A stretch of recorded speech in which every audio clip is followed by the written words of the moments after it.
بسم اللہ الرحمن الرحیم۔ رسائل و مسائل سیریز میں ایک اور سوال اور اس کا جواب۔ سوال کا جو ٹاپک ہے وہ ہے کھڑے ہو کر پیشاب کرنا۔ سوال کرنے والا پوچھتا ہے کہ امید ہے کہ جناب عذرائے کرم درج ذیل حدیث سے متعلق میرے شبہات کو ملاحظہ فرمائیں گے۔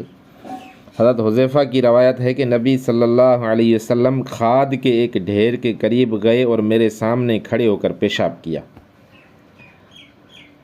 یہ سوال تھا۔ جواب میں مولانا مودودی رحمۃ اللہ علیہ فرماتے ہیں کہ یہ حدیث صحیح بخاری کتاب الوضو کے متعدد ابواب میں آئی ہے اور حدیث کی دوسری کتابوں میں بھی موجود ہے، مگر کسی میں بھی حضرت حذیفہ کے رضی اللہ تعالیٰ عنہ کے یہ الفاظ نہیں ہیں کہ نبی صلی اللہ علیہ وسلم نے میرے سامنے کھڑے ہو کر پیشاب کیا۔ کیا آپ بتا سکتے ہیں کہ الفاظ آپ کو کہاں سے ملے؟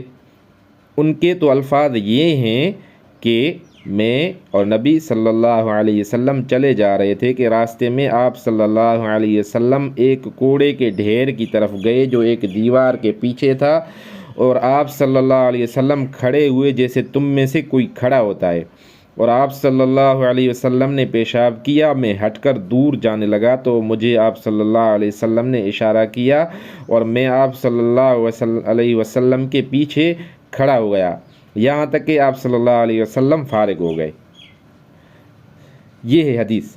اس سے تو یہ معلوم ہوتا ہے کہ حضور صلی اللہ علیہ وسلم نے دیوار اور ڈھیر کے درمیان کھڑے ہو کر پیشاب کیا تاکہ دونوں کی طرف سے پردہ رہے، اور حضرت حذیفہ رضی اللہ تعالیٰ عنہ کو روک کر پیچھے کھڑا کیا، کیونکہ اس صورت میں نظر آنے کا کوئی امکان نہ رہتا۔